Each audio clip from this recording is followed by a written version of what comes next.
Hey everyone, in today's video, I'm going to show you how to run GitHub code online.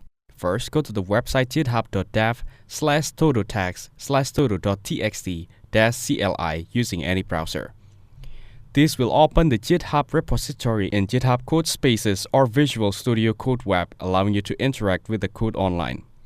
Now, enter GitHub username, email, or password to sign in if you're not already logged in. Once logged in, click on Allow to give access to use GitHub in the browser. Now, from the left sidebar, click on the GitHub icon to open the Repository Explorer.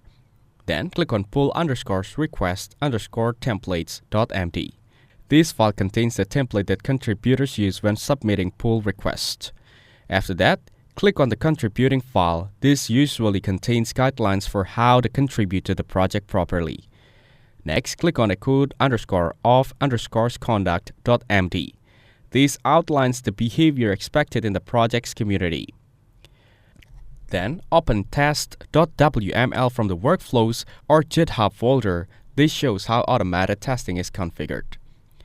Now, scroll down and click on the test folder to explore actual test scripts. Then, click on actions-test-lib-.sh. This is a shell script that might be used in CI/CD pipelines for testing.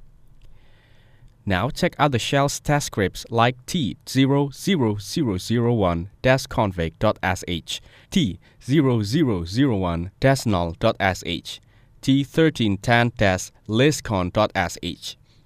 This file typically include command line tests that verify different features of the auto.txt CLI app.